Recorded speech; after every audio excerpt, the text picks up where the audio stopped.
देखो, हम पढ़ेंगे प्रयोग व रचना के आधार पर।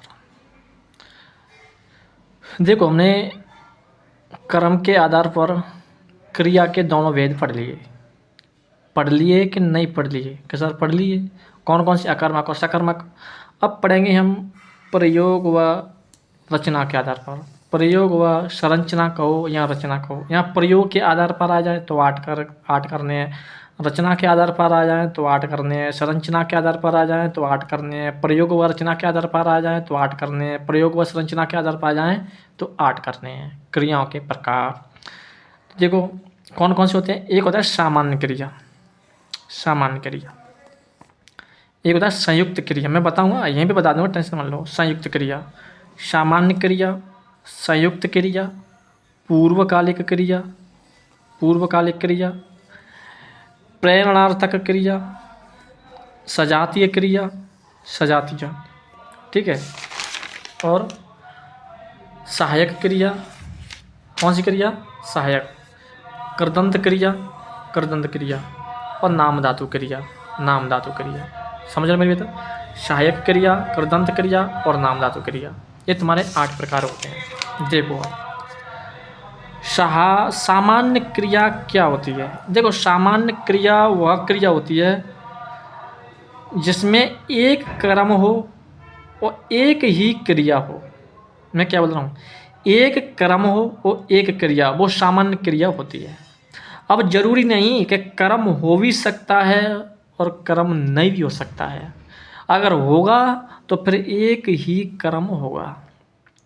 मैं क्या बोल रहा हूँ? मैं यूँ कह रहा हूँ कि सामान्य क्रिया में अगर कर्म होगा तो एक होगा और नहीं तो फिर नहीं होगा, लेकिन क्रिया एक होगी।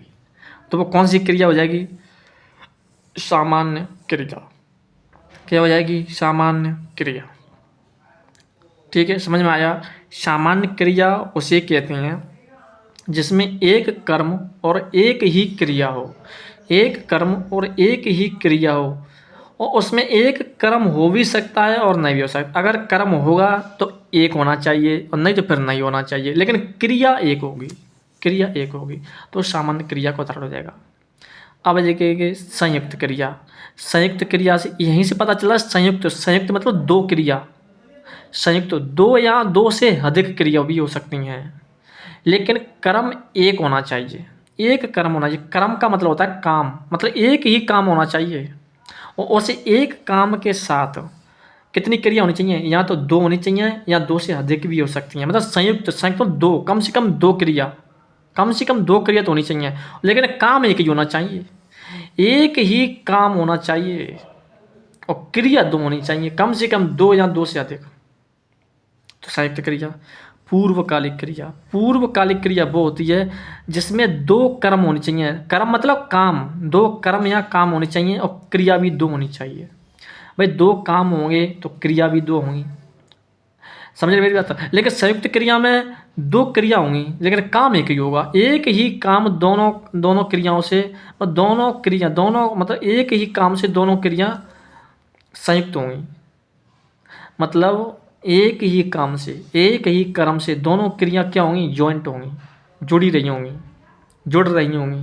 लेकिन पूर्वकालिक क्रिया में 2 क्रिया तो होंगी, लेकिन दोनों क्रियाओं के लिए हमें क्या होना चाहिए? 2 काम होने चाहिए, 2 कार्य होने चाहिए, 2 कर्म होने चाहिए। अगर 2 कर्म हैं, 2 कार्य हैं और 2 क्रियाओं के साथ 2 काम हैं, 2 क्रिया हैं तो पूर्वकालिक क्रिया। अगर 2 काम के साथ अगर एक ही काम है, एक ही कार्य है तो फिर संयुक्त क्रिया। वो एक ही क्रिया के साथ एक काम है या नहीं है, वो सामान्य क्रिया। समझ में? प्रेरणार्थक क्रिया वो होती है जिसमें कोई कर्ता स्वयं काम ना करके किसी को प्रेरणा देता है, किसी और व्यक्ति से करवाता है। राम श्याम से खाना खिलवाता है, मतलब राम श्याम से खाना खिलवाता है। जैसे मैंने कहा कि माता मोहिनी से खाना बनवाती है, तो अब माता प्रेरणा किसी को दे रही है? मोहिनी को। मतलब मोहिनी खाना बनाने का काम कौन कर रहा है? मोहिनी। लेकिन बनवा कौन रही है? माता। माता मोहिनी से खाना बनवाती है। तो प्रेरणा कौन दे रही है? माता। तो प्रेरणा तक क्रिया होगी। सजाती क्रिया। सजाती क्रिया वो होती हैं सजातीय, मतलब एक ही जाति की क्रिया होनी चाहिए, मतलब काम, मतलब कर्म और क्रिया एक ही धातु से जुड़ी हों, मतलब एक ही जाति से जुड़ी हों, मतलब कर्म और क्रिया एक ही जाति से जुड़ी होनी चाहिए, वो सजातीय क्रिया हो जाएगा। सजातीय क्रिया उसे कहते हैं जो कर्म और काम, मतलब जो काम होगा और जो क्रिया होगी वो एक ही धातु से जुड़ी होंगी। जैसे लड़ाई लड़ी, लड़ाई लड़ी, तो लड़ना, लड़ने, लड़ाई लड़ी, क्या लड़ी? लड़ाई। उसमें मूल धातु, मूल शब्द क्या? लड़। उसमें भी क्या? लड़। तो दोनों एक जैसे सजाती, मतलब एक ही जाति की है कि नहीं है? कि सर हैं, तो सजाती क्रिया। और प्रेरणादायक क्रिया जो मतलब दूसरे को प्रेरणा देता है करवाने के लिए, मतलब कोई करता, मतलब जो करता होता है वो खुद ना करके दूसरे से कार्य करवाता है, वो प्रेरणादायक क्रिया होती है। पूर्वकालिक क्रिया, उसमें दो काम होने चाहिए, दो ही क्रिया होनी चाहिए, दो काम होने चाहिए, दो ही क्रिया होनी चाहिए। जो पहला काम होगा, ऐसे दो काम होंगे तो दो काम होने के लिए जो पहला काम होगा वो पूर्व कहलाएगा, मतलब पूर्व कालिक, मतलब पूर्व काल का मतलब समय, जो पूर्व के समय में हो चुका हो वो पूर्वकालिक क्रिया कहलाएगी। संयुक्त क्रिया मतलब दो क्रिया होनी चाहिए, ठीक है, एक कर्म होना चाहिए, एक काम होना चाहिए, लेकिन काम दो होने चाहिए। अगर दो काम रह रहे हैं दो क्रियाओं के साथ तो फिर वो पूर्वकालिक क्रिया हो जाएगी, ठीक है। आगे देखो, देखो जैसे यह सहायक क्रिया।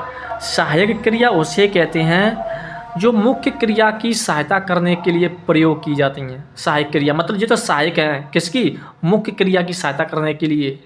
जैसे है, हैं, था, थी, थे। अगर ये शब्द आ जाए पीछे, अगर ये शब्द लगे हुए आ जाए तो समझ जाना वो सहायक क्रिया है। कौन सी क्रिया है? सहायक क्रिया। ऑप्शन में है कि राधा खाना खाती है, राधा खाना खाती है। निम्न में से कौन सी क्रिया है? और सहायक क्रिया है उसमें, तो कौन सी क्रिया जाएगी? सहायक क्रिया। और ऑप्शन में सहायक क्रिया है तो उसी को टिक कर देना। राधा खाना खाती है, और अगर सहायक क्रिया नहीं है तो फिर वो कौन सी आएगी? सामान्य क्रिया। क्यों? खाना, राधा खाना खाती है, तो खाना एक ही कर्म हो रहा है और क्रिया भी कितनी है? एक, खाना और खाना। खाने का काम कौन कर रहा है? राधा। तो किसको, चाहे रोटी खा रही हो चाहे कुछ भी खा रही हो, तो काम भी एक हो रहा है और मतलब और काम भी एक हो रहा है, क्रिया भी एक है, तो फिर वो सामान्य क्रिया पहुंच जाएगा। और अगर उसमें सहायक क्रिया ऑप्शन में है तो सहायक क्रिया करना है तुम्हें। कृदंत क्रिया। कृदंत क्रिया किसे कहेंगे? कृदंत क्रिया और नाम धातु क्रिया किसे कहेंगे? ठीक है, देखो कृदंत क्रिया जैसे माना, कृदंत क्रिया की बात बता रहा हूँ मैं। कृदंत क्रिया जैसे मैंने ले लिया चलना, ये क्या? एक क्रिया हो गई चलना। चलना में से अगर मैंने मूल शब्द निकाला चल, क्या निकाला? चल।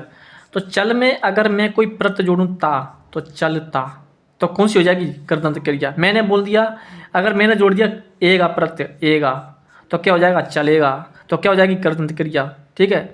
पाऊंगा, तो चल पाऊंगा, तो कौन सी कृदंत क्रिया?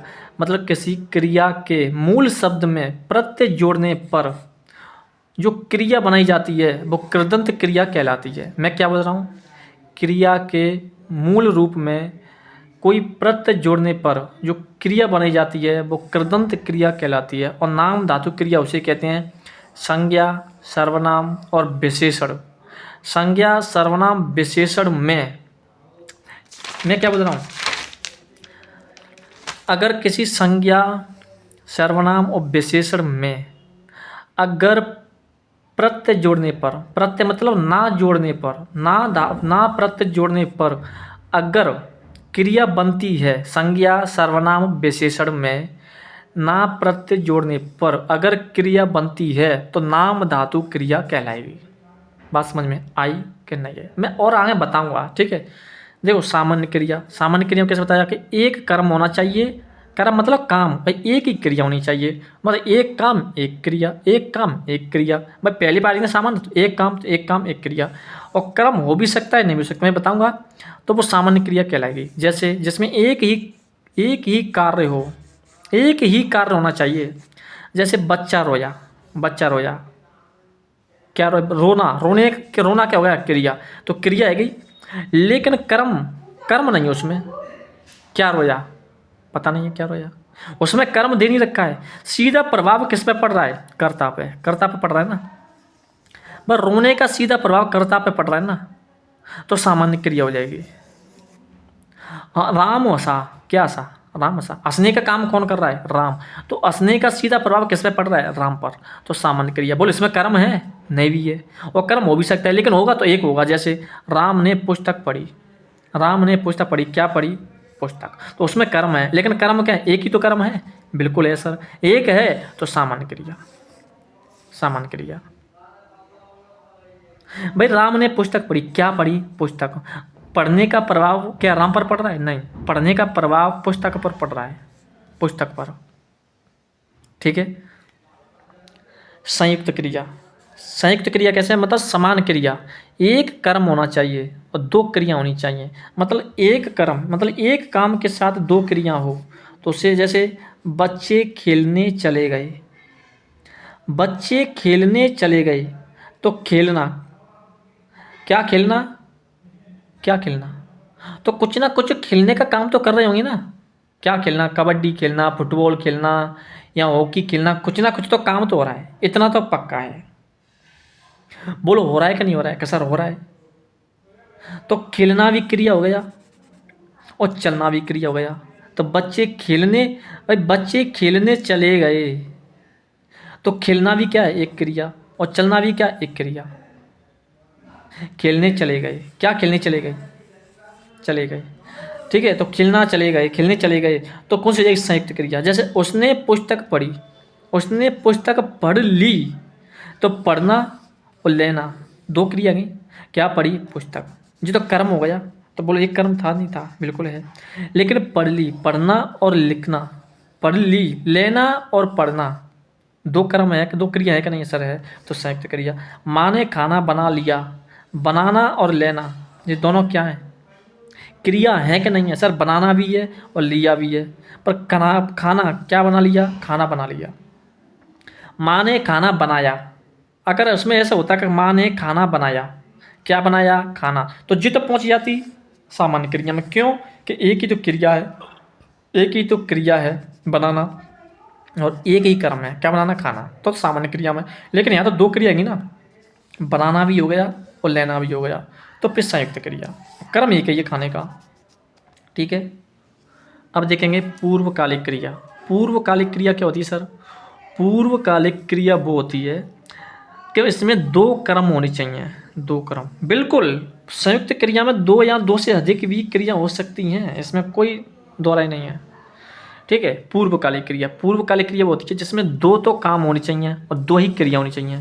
जब दो काम होंगे तो दो क्रिया होंगी, ठीक है। भाई दो काम के लिए दो क्रिया हो सकती हैं, बिल्कुल हो सकती हैं, लेकिन एक काम के लिए अगर दो क्रिया हैं तो फिर वो संयुक्त क्रिया हो जाएगी, और अगर दो काम के लिए दो क्रिया हैं तो फिर पूर्वकालिक क्रिया हो जाएगा, ठीक है।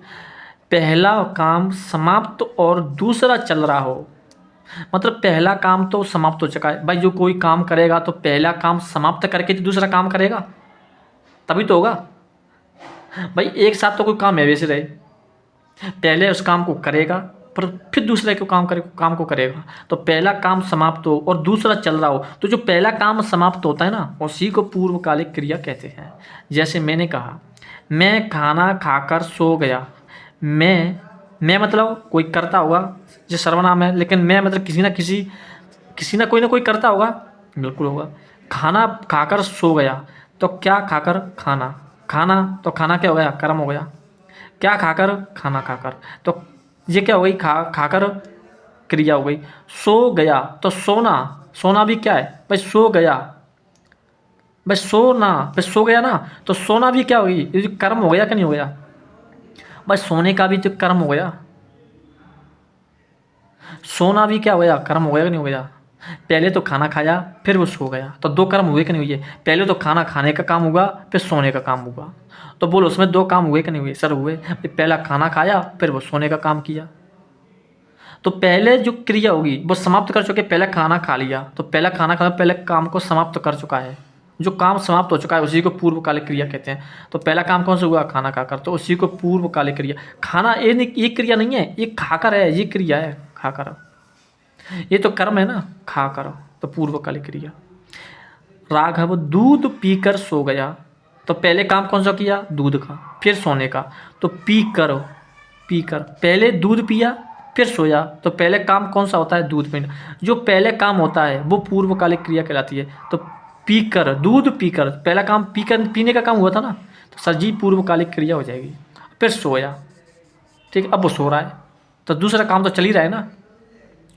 आकाश पढ़कर चला गया, आकाश पढ़कर, तो पढ़कर, पहले पढ़ा उसने, पढ़ने का काम किया, सर किया, फिर वो जाने का काम किया, फिर वो चला गया, तो पहले पढ़कर फिर चला गया, तो जी कौन सा, ये पूर्वकालिक क्रिया, पढ़कर, पहले पढ़ने का काम किया फिर जाने का काम किया उसने, तभी तो आकाश गया है, पहले पढ़ाए तभी तो आकाश गया है, तो पूर्वकालिक क्रिया, ये तुम्हारी पूर्वकालिक क्रिया हो गई। अब देखो प्रेरणार्थक क्रिया। प्रेरणार्थक क्रिया किसी को कहते हैं, वाक्य में कर्ता स्वयं कार्य ना करके किसी दूसरे से करवाता है। मैंने यही तो बताया था कि जो कर्ता होता है वो स्वयं कार्य नहीं करता है, वो सिर्फ दूसरे से करवाता है, वो प्रेरणा देता है दूसरे को, तो प्रेरणार्थक क्रिया। जैसे माँ ने बेटी से भोजन बनवाया, माँ ने बेटी से भोजन बनवाया, तो माँ ने क्या बनवाया, भोजन, लेकिन किससे बनवाया, बेटी से। किससे बनवाया, बेटी से तो बनवाया। तो मुझे बात बताइए, कर्ता कौन हो गया, ए भी करता है और ए भी करता है, उसमें दो काम करता है कि नहीं है, दो करता है ना भाई, एक तो माँ एक बेटी, पर लेकिन काम किया किसने है, बेटी ने, तो जी तो मुख्य कर्ता हो गया ना, मुख्य कर्ता तो यही होगा ना, बिल्कुल होगा सर। और माँ ने, ये गौण कर्म हो जाएगा, ये गौण कर्म हो गया, क्योंकि काम किया किसने है, बेटी ने, माँ ने तो करवाया है सिर्फ, पर लेकिन काम किया तो बेटी ने, तो जो मुख्य होगा ना, मुख्य कर्ता, और माँ गौण कर्ता। और भोजन क्या हो जाएगा, कर्म, बनवाया क्रिया, क्या बनवाया, भोजन, ठीक है। और देखो अध्यापक छात्रों से पाठ पढ़वाता है, क्या पढ़वाता है, पाठ, किससे, छात्रों से। देखो मैं यूँ कह रहा हूँ कि 99% अगर क्या शब्द से अगर कोई शब्द निकलता है तो समझ जाना हो सकर्मक क्रिया है, 99% की, ठीक है। या किससे भी निकल सकता है, जरूरी नहीं है क्या से निकले, किससे भी निकल सकता है, किसे या किसको से, किसको या किसे, इससे भी निकल सकता है, ठीक है। क्या पढ़वाया, पाठ, किससे, छात्रों से। तो अध्यापक छात्रों से पाठ पढ़वाता है, अध्यापक छात्रों से पाठ पढ़वाता है, समझ रहे मेरी बात। तो अध्यापक ये कौन हो गया, कर्ता, ये भी करता है, लेकिन ये कौन हो जाएगा, गौण कर्ता, क्योंकि ये दिखाई नहीं दे रहा है, इसने तो काम करवाया है पढ़वाने का, कैसे, छात्रों से, तो ये मुख्य कर्ता हो जाएगा, मुख्य प्रधान। अब पढ़ता, क्या पढ़वाता है, पाठ। सीता ने राधा को वसुधा से पिटवाया, मतलब सीता ने राधा को वसुधा से पिटवाया, तो पिटवाना क्या है, क्रिया, पीटने का काम, और लेकिन पीटने का काम कर कौन रहा है, तो पीटने का काम कर वसुधा, भाई वसुधा से राधा को पिटवाया, ठीक, समझ रहे मेरी बात। तो राधा, तो वसुधा, तो वसुधा को हो जाएगी मुख्य कर्ता, भाई कर्ता तो एक काम तो यही कर रहा है ना, लेकिन करवाया किसने, प्रेरणा किसने दी, सीता ने, सीता ने राधा को वसुधा से पिटवाया, किसको, राधा को, तो जी का हो जाएगा कर्म। कर्म क्या हो जाएगा, देखो वैसे भी को धातु जुड़ रही है, कर्ता ने कर्म को, और जिसके कर्म को अगर जिसके साथ को विभक्ति आ रही हो तो समझ जाना वो कर्म होगा, तो राधा को, तो कर्म कारक, राधा से, वसुधा से, तो वसुधा क्या हो जाएगी, मुख्य कर्म। सीता ने राधा को वसुधा से पिटवाया, किससे पिटवाया, वसुधा से, किसको पिटवाया, राधा को, ठीक है, तो कर्म। अब देखेंगे सजाती क्रिया। सजाती क्रिया मतलब एक जैसी कर्म और कर्ता एक जैसी धातु से बने हो, ठीक है। जैसे जिस वाक्य में कर्म व क्रिया समान धातु से बने हो, जैसे भारत ने लड़ाई लड़ी, तो लड़ाई क्या लड़ी, लड़ाई, क्या लड़ी? लड़ाई। क्या लड़ी? लड़ाई। और तुम कहेंगे सर वो तो इसमें तो वो भी तो है, सामान्य क्रिया भी तो है। क्यों? क्योंकि देखो एक ही तो क्रिया है और एक ही करता है, सॉरी एक ही क्रिया है और एक ही कर्म है, तो सामान्य क्रिया भी तो हो सकती है सर। सर हो सकती है, मैंने मना कब किया है? सामान्य क्रिया हो सकती है, लेकिन अगर ऑप्शन में सजाती क्रिया है तो सजाती क्रिया टिक करना होगा पहले हमें। क्यों? क्योंकि उसमें एक ही धातु से मिल रहे हैं कर्म और क्रिया, तो पहले सजाती क्रिया को हमें टिक करना होगा। तो लड़ाई में मूल शब्द कौन सा है? लड़। और लड़ी में मूल शब्द कौन सा है? लड़। तो जो दोनों बोलो मूल शब्द से जुड़े हैं कि नहीं जुड़े हैं? लड़ाई कर्म में भी मूल शब्द से जुड़ा है, लड़ धातु से जुड़ा है, और जो क्रिया है वो भी लड़ धातु से जुड़ी है। और लड़ में आई प्रत्यय जोड़ी तो में लड़ाई बनी, लड़ में ई प्रत्यय जोड़ी तो लड़ी बनी। तो लड़ी क्रिया हो गई, लड़ाई एक कर्म बन गया। तो भारत ने लड़ाई लड़ी। हमने खाना खाया, हमने खाना खाया, ठीक है। तो देखो खा कर्म, जो कर्म है क्या खाया? खाना। लेकिन जो मूल शब्द है उसमें खा, तो खा भी और क्रिया भी खा धातु से मिले हैं, ठीक है। खा धातु से क्रिया बनी है और खा धातु से कर्म बना है। हमने अच्छा खेल खेला। क्या खेला? खेल। क्या खेला? खेल।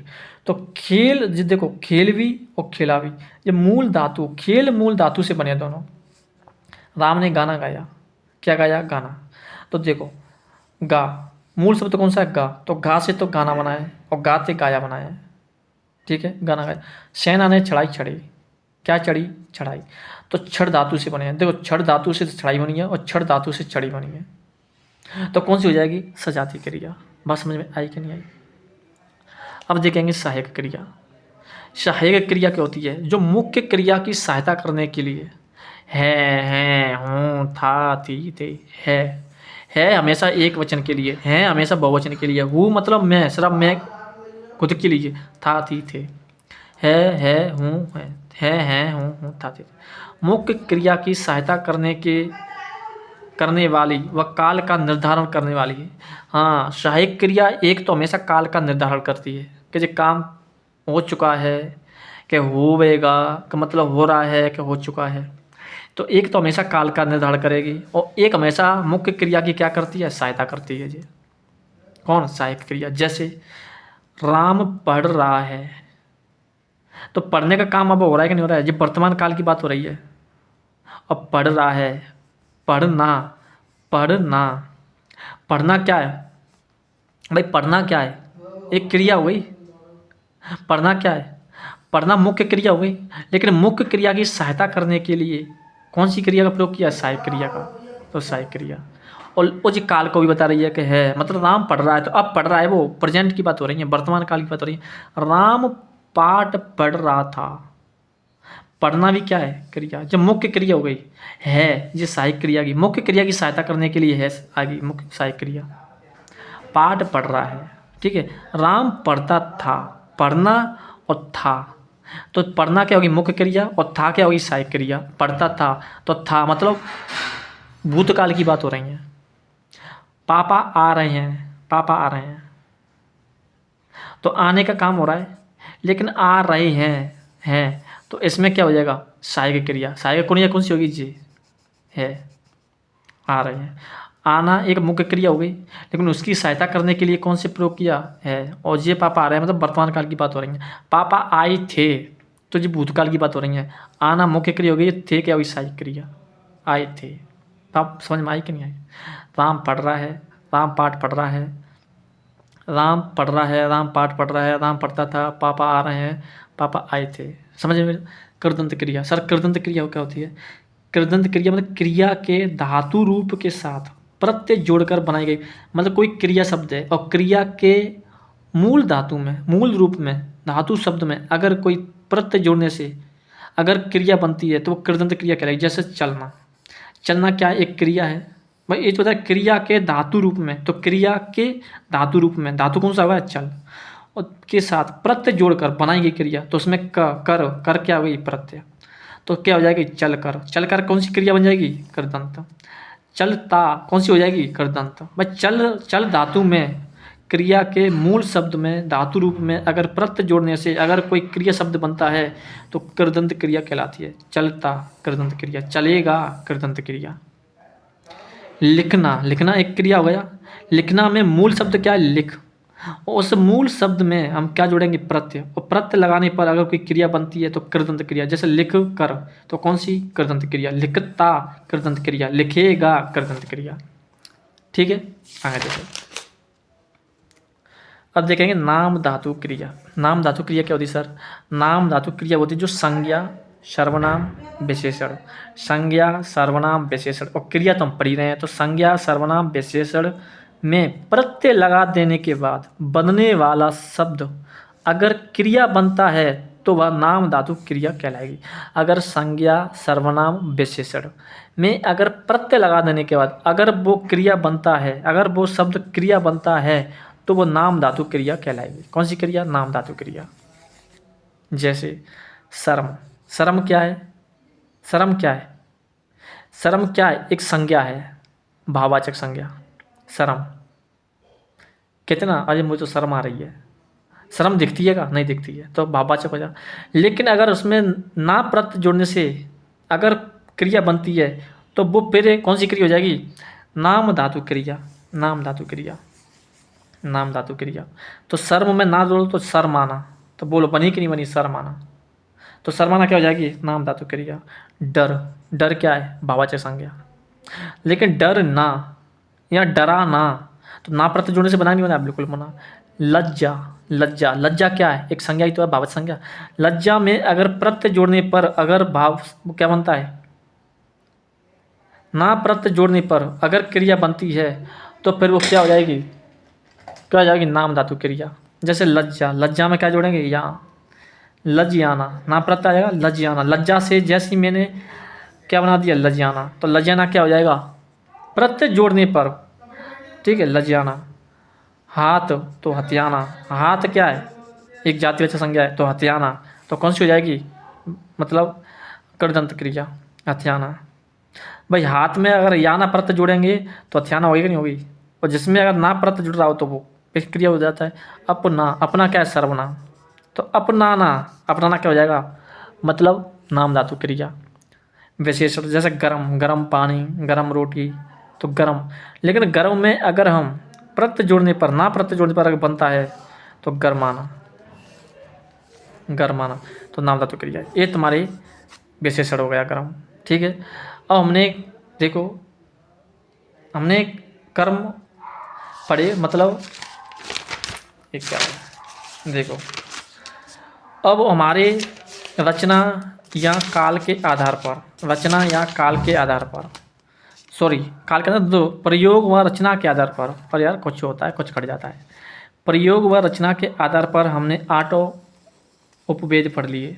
ठीक है, अब कुछ उदाहरण पढ़ते हैं सर। उदाहरण देखो, जैसे पहले पढ़ेंगे अकर्मक और सकर्मक के कुछ उदाहरण। देखो कैसे। राकेश ने फल और खिलौने खरीदे। राकेश ने फल और खिलौने खरीदे। क्या खरीदे? फल और खिलौने। फल और खिलौने, फल और खिलौने। खरीदे किसने? राकेश ने। क्या खरीदे? फल और खिलौने। तो कौन सी क्रिया हो जाएगी? एक कर्मक क्रिया। क्या खरीदे? खिलौने। और द्वय कर्मक क्रिया, अगर द्वय कर्मक क्रिया होती तो हम किससे लेते? किसको, किससे, किसको, तो नहीं उसमें, उसमें तो एक कर्मक क्रिया। उसने केले और मिठाई खाई। क्या खाई? केले और मिठाई। तो काम तो एक ही हो रहा है ना, केले और मिठाई। उसने, तो एक कर्मक क्रिया। अध्यापक बच्चों को पुस्तक पढ़ाता है। क्या पढ़ाता है? पुस्तक। किसको? बच्चों को। तो फिर उसमें द्विक्रमिक क्रिया हो जाएगी। द्विक्रमिक क्रिया। उसने केले और मिठाई खरीदी। क्या खरीदी? केले और मिठाई। तो एक कर्मक क्रिया। उसने, किसने? उसने। तो एक कर्मक क्रिया। राम पढ़ता है। क्या पढ़ता है? कुछ ना कुछ पढ़ने का काम हो रहा होगा सर, बिल्कुल हो रहा होगा। अब देखो, अब मैं से देख में जैसे हमने पढ़ा सकर्मक क्रिया। सकर्मक क्रिया के दो वे थे, एक तो पूर्ण था, एक अपूर्ण था। तो पहले उसको अपूर्ण मानेंगे। अगर अपूर्ण ऑप्शन में है तो अपूर्ण मानेंगे, और अगर ऑप्शन में नहीं है तो एक कर्मक मानेंगे। ठीक है, एक कर्मक मानेंगे, सकर्मक मानेंगे। अगर सकर्मक भी नहीं है तो एक कर्मक मानेंगे। ठीक है, पहले छोटी मात्रा राम पड़ता है तो सकर्मक क्रिया हो जाएगी जी। कैसी? सकर्मक। और अगर सकर्मक में भी देखें तो एक कर्मक हो जाएगी, एक कर्मक। उसमें एक ही कर्म हो रहा है ना। बच्चे खेलते हैं, क्या खेलते हैं? वैसे अपूर्ण सकर्मक क्रिया का भेद है जी, लेकिन क्या खेलते हैं? कुछ ना कुछ खेलते होंगे। तो कौन सा हो जाएगी? अपूर्ण नहीं है तो सकर्मक। ठीक है, सकर्मक। अगर सकर्मक भी नहीं और अगर एक कर्मक होता तो फिर एक कर्म को ही हम मान्यता देते, लेकिन एक कर्मक ऑप्शन में नहीं है तो सकर्म मान लो, क्या दिक्कत है? ठीक है, बच्चे नहा रहे हैं, क्या नहा रहे हैं? बच्चे। तो बोलो नहाने का प्रभाव सीधा किस पर पड़ रहा है? बच्चों पर। तो बोलो कौन सी होगी? अकर्मक क्रिया, सराकर्मक क्रिया, बिल्कुल। पशु चर रहे हैं, क्या चर रहे हैं? कुछ ना कुछ तो चर रहे होंगे, घास वगैरह। तो किस पर प्रभाव पड़ रहा है? जिस पर वो चर रहे हैं, घास वगैरह। देखिए चरने का काम कौन कर रहे हैं? पशु। तो सकर्मक क्रिया। मोहन रोता है, क्या रोता है? क्या रोता है? जो रोने का प्रभाव सीधा किस पे पड़ रहा है? मोहन पे पड़ रहा है ना, तो मोहन पे पड़ रहा है तो अकर्मक क्रिया। श्याम हंसता है, हंसने का काम कौन कर रहा है? श्याम। तो हंसने का सीधा प्रभाव किस पे पड़ रहा है? श्याम पे, तो अकर्मक क्रिया। पुस्तक चोरी हो गई, क्या चोरी हो गई? पुस्तक। तो बोलो इसमें कोई काम वगैरह हो रहा है क्या? देखो, पुस्तक चोरी हो गई, क्या चोरी हो गई? पुस्तक। तो बोलो इसमें कोई ना कोई काम तो हो रहा है ना, पुस्तक तो है ना भाई। पुस्तक, पुस्तक चोरी हो गई, क्या चोरी हो गई? पुस्तक। तो किसी ना किसी ने तो चोराई होगी। जैसे राम सीता, मतलब किसने? जैसे पुस्तक चोरी हो गई, क्या चोरी हो गई? पुस्तक। तो पुस्तक चोरने का काम हुआ कि नहीं हुआ? सर हुआ, बिल्कुल। तो सकर्मक क्रिया। चोर पकड़ लिया गया, क्या पकड़ लिया गया? चोर। तो किसी ना किसी के द्वारा तो पकड़ लिया गया होगा। अगर उसमें करता नहीं है तो क्या हुआ? पर लेकिन पकड़ा तो किसी ना किसी करता नहीं होगा। और क्या पकड़ लिया गया? चोर। कौन पकड़ लिया? क्या पकड़ लिया? चोर। तो सकर्मक क्रिया। पत्र पढ़ो, क्या पढ़ो? पत्र पढ़ो, क्या पढ़ो? पत्र। तो सकर्मक क्रिया। भाई इसमें करता नहीं है तो क्या हुआ? नहीं है तो क्या हुआ? लेकिन पढ़ने का काम तो कोई करता ही कर रहा होगा।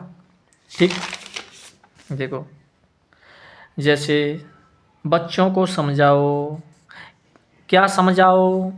नहीं समझ में आ रहा है सर। किसको समझाओ? बच्चों को। क्या से नहीं निकला तो किसको से देखो। किसको समझाओ? बच्चों को। किसको समझाओ? बच्चों को। तो कौन सी क्रिया जाएगी? सकर्मक क्रिया। भाई समझाने का काम कोई ना कोई तो कर रहा होगा सर, बिल्कुल कर रहा। बच्चा जोर जोर से रोया, क्या रोया? जोर जोर से। तो बोलो सकर्मक क्रिया का कर्मक क्रिया है? अब बच्चा जोर जोर से रोया तो रोने का प्रभाव सीधा भाई किस पे पड़ रहा है? वो तो बच्चे पे ही पड़ रहा है ना, तो अकर्मक क्रिया होगी। ठीक है, बच्चे गली में दौड़ रहे हैं, क्या दौड़ रहे हैं? बच्चे। तो गली में, तो बच्चे दौड़ रहे हैं तो दौड़ने का सीधा प्रभाव किस पे पड़ रहा है? बच्चों पर पड़ रहा है ना, तो अकर्मक क्रिया होगी। साधु तो चोर निकला, क्या निकला? चोर। तो साधु तो चोर निकला। अब मुझे एक बात बताइए कि इसमें पहले नंबर तो कोई काम हो नहीं रहा है, कि साधु चोरी तो निकला है, इसमें कोई काम ही नहीं है। जब काम नहीं है तो अकर्मक क्रिया मानेंगे, और अकर्मक क्रिया में भी कौन सा मानेंगे? अपूर्ण अकर्मक क्रिया। तो इसमें अकर्मक क्रिया मान लेंगे। ठीक है, वह बुद्धिमान है, क्या है? बुद्धिमान। ठीक है, तो बुद्धिमान ही तो है, तो अकर्मक क्रिया, उसमें कोई काम नहीं हो रहा है, अपूर्ण अकर्मक क्रिया मान लेंगे। यह चाचा जी के घर है, किसका घर है? यह घर है, एक घर है, तो क्या इसमें कोई काम ही नहीं हो रहा है इसमें तो अकर्मक क्रिया। अकर्मक में कौन सा? अपूर्ण अकर्मक क्रिया। वह रमेश की पुस्तक है, रमेश की पुस्तक तो कोई काम ही नहीं आ रहा है यहाँ में। ठीक है, तो कौन सी बन जाएगी? अकर्मक क्रिया, वो भी अपूर्ण अकर्मक क्रिया। ठीक है, माँ ने साधना से खाना बनवाया, क्या बनवाया? खाना। किस से? साधना से। तो बोलो इसमें बताइए, एक कर्मक क्रिया होगा कि दो दो कर्मक क्रिया होगा?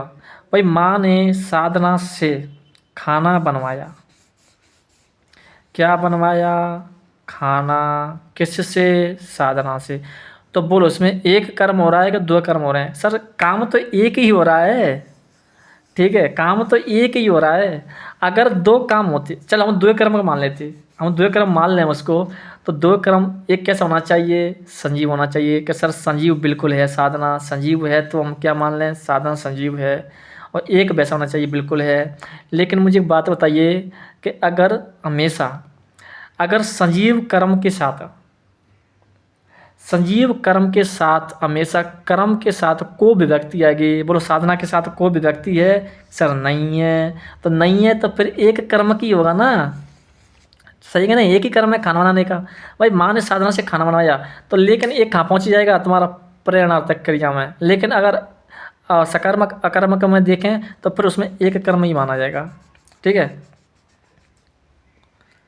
ठीक है। अब देखो अकर्मक चुनो कुछ। देखो जैसे नवीन ने खूब पौधे लगाए। क्या लगाए? पौधे। तो बोलो उसमें अकर्मक क्रिया आएगा, सकर्मक क्रिया आएगा? सर सकर्मक क्रिया। पशु चर रहे हैं। क्या चर रहे हैं? पशु।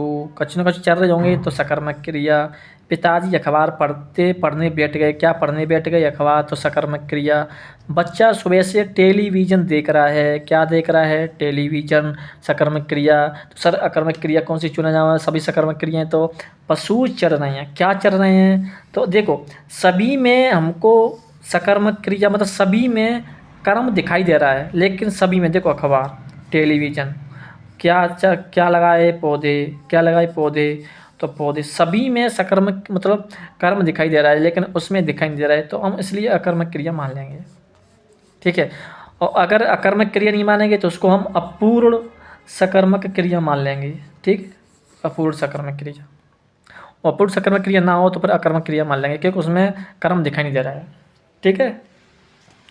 अब देखेंगे रचना व प्रयोग के आधार पर उदाहरण। जैसे वह नहाकर मंदिर जाती है। इसमें वह नहाकर मंदिर जाती है तो इसमें दो काम हो रहे हैं। पहला नहाने का काम हुआ, फिर मंदिर जाने का काम हुआ। और अगर पहला काम नहा, दो काम हो रहे हो, ठीक है, और दो ही क्रिया हो तो वो कौन सी होगी? कौन सी होगी? पूर्वकालिक क्रिया। अब मुझे बात बताइए, वह नहाकर मंदिर जाती है तो पहले नहाने का काम हुआ, फिर मंदिर जाने का काम हुआ, तो पूर्वकालिक क्रिया कौन सी है? सर जी, तो पूर्वकालिक क्रिया को उदाहरण हो जाएगा जी। पूर्वकालिक क्रिया। पुलिस को देखकर चोर भाग गए। क्या भाग गए? चोर। किसको देखकर? पुलिस को देखकर।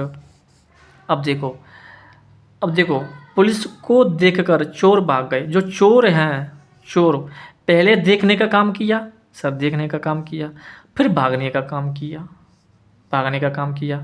तो भाई पहले फिर उसमें मतलब पूर्वकालिक क्रिया कौन सी है? देखने की या भागने की? सर देखने की। पहले चोर ने देखा तो ही तभी तो भागे, तो पूर्वकालिक क्रिया कौन सी है? देख कर। ठीक है। घंटी बजते ही बच्चे भाग गए। ठीक है, तो बच्चे भागे। क्या भाग गए? कौन भाग गए? बच्चे। क्या देखते? बच्चे। घंटी बजते ही बच्चे भाग गए। तो मुझे बात बताइए उसमें पूर्वकालिक क्रिया कौन सी होगी? घंटी बजते ही, तो बजने का, पहले बजने का काम हुआ। ठीक है, घंटी बजने का काम हुआ, फिर भागने का काम हुआ। और जो पहले होता है वो पूर्वकालिक क्रिया कहलाती है। रमा खाते खाते पढ़ रही है। तो रमा खाते खाते पढ़ रही है, बताइए इसमें कोई दो काम हो रहे हैं क्या? कसर नहीं है। क्यों? वहाँ पढ़ रही है। भाई पढ़ रही है ना, भाई क्या पढ़ रही है? क्या पढ़ रही है? कोई ना कोई पुस्तक पढ़ रही है, पर खाते खाते पढ़ी तो रही है। उसमें दो काम खाए रहे हैं, दो काम तो ही नहीं रही हैं ना, उसमें दो क्रिया हैं। भाई रात खाना खाते खाते पढ़ रही ना। भाई पूर्वकालिक क्रिया वो होती हैं जो पहला काम समाप्त होकर के जब दूसरा काम होता है, वो तो खाते खाते पढ़ रही है, उसमें समाप्ति नहीं हो रहा है कोई काम, तो हमेशा कौन सा हो जाएगा? पूर्वकालिक क्रिया को उदाहरण नहीं माना जाएगा। ठीक है, रमा खाते खाते पढ़ रही है। डॉक्टर के पहुंचने के बाद मरीज मर गया। ठीक है, डॉक्टर के पहुंचने के बाद मरीज मर गया। अब मुझे बात बताइए, मैं यूँ कह रहा हूँ कि अगर पूर्वकालिक क्रिया में एक ही व्यक्ति होना चाहिए जो दोनों कामों को कर रहा हो, लेकिन यहाँ पर तो मरीज मरने का काम कर रहा है और डॉक्टर पहुंचने का काम कर रहा है। समझ रहे मेरी बात? भाई डॉक्टर पहुंचने का काम कर रहा है, मरीज मरने का काम कर रहा है, तो मरीज अपना काम कर रहा है, डॉक्टर अपना काम कर रहा है, तो जी अलग होगा, जी अलग हो जाए, तो जी पूर्वकालिक क्रिया के उदाहरण नहीं होंगे। ठीक है। अब देखेंगे मूल अकर्मक, सकर्मक और प्रेरणार्थक। मूल अकर्मक जैसे सोना। क्या सोना? सकर्मक सुलाना। क्या सुलाना? किसी ना किसी बच्ची को सुलाना, तो सकर्मक क्रिया हो जाएगी। ठीक है। सुलवाना, सुलवाना मतलब किसी के द्वारा सुलवाना, वो प्रेरणा दे रही है किसी को, तो प्रेरणार्थक। रोना, क्या रोना? तो मूल अकर्मक क्रिया। रुलाना, क्या रुलाना? बच्चों को रुलाना, तो सकर्मक क्रिया, कोई ना कोई रुलाने का काम कर रहा होगा, सकर्मक क्रिया। रुलवाना, वो किसी के द्वारा रुलवाया जाए तो प्रणवातक क्रिया। राम सो रहा है, क्या सो रहा है? सोने का काम सीधा किस पे पूरा पड़ रहा है? राम पर, अकर्मक क्रिया। राम बालक को सुला रहा है, अब क्या सुला रहा है नहीं समझ में आ रहा है। किसको सुला रहा है, किसको से निकलेगा, किसको सुला रहा है? बालक को, बालक को सुला रहा है ना, तो सकर्मक क्रिया। सुलाने का काम कौन कर रहा है? राम। राम बालक को पिता से सुलवा रहा है, क्या सुलवा रहा है भाई? राम बालक को पिता से सुलवा रहा है, राम बालक को पिता से सुलवा रहा है, तो प्रेरणा दे रहा है कौन? राम। राम प्रेरणा किसको दे रहा है? पिता को, ठीक है। तो पिता क्या हो जाएगा? मुख्य कर्म हो जाएगा, मुख्य कर्ता हो जाएगा, मुख्य कर्ता।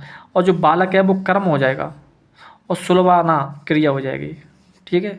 तो प्रेरणातक क्रिया। पढ़ना, क्या पढ़ना?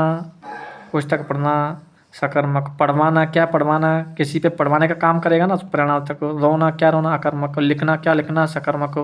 बस सकर्मक क्यों? लिखना, क्या लिखना? पुस्तक लिखना, कुछ लिखना। खाना, क्या खाना? कुछ। सकर्मक क्रिया। बात समझ में आई कि नहीं आई? ठीक है। तो मूल अकर्मक, सकर्मक और प्रेरणातक क्रिया। अगर इसमें कोई दिक्कत है तो बताओ। समझ रहे मेरी बात? तो देखो, तो आज तुम्हारा क्रिया टॉपिक कंप्लीट होता है। देखो, हमने विकारी शब्द पढ़े। विकारी शब्दों कितने प्रकार के होते हैं? 4। संज्ञा, सर्वनाम, विशेषण, क्रिया, 4 प्रकार के होते हैं। अब देखो, हमने संज्ञा भी पढ़ लिया, सर्वनाम भी पढ़ लिया, विशेषण भी पढ़ लिया, और हमने क्रिया भी पढ़ ली। तो विकारी शब्द तुम्हारे चारों कंप्लीट होते हैं। विकारी शब्द क्यों कहते हैं? क्योंकि लिंग, वचन, काल, कारक के आधार पर इनमें बदलाव ला सकें, उनमें विकार उत्पन्न किया जा सके, इसलिए उन्हें विकारी शब्द कहते हैं। और संज्ञा, सर्वनाम, विशेषण, क्रिया, ये ऐसे शब्द हैं जो लिंग, वचन, काल, कारक के आधार पर बदल सकते हैं, ठीक है। तो संज्ञा पढ़ लिया, सर्वनाम पढ़ लिया, विशेषण पढ़ लिया। आज हमारा क्रिया टॉपिक भी कंप्लीट हो गया, ठीक है। और अगला कोई टॉपिक देखेंगे, ठीक है। तो ठीक है, बाय।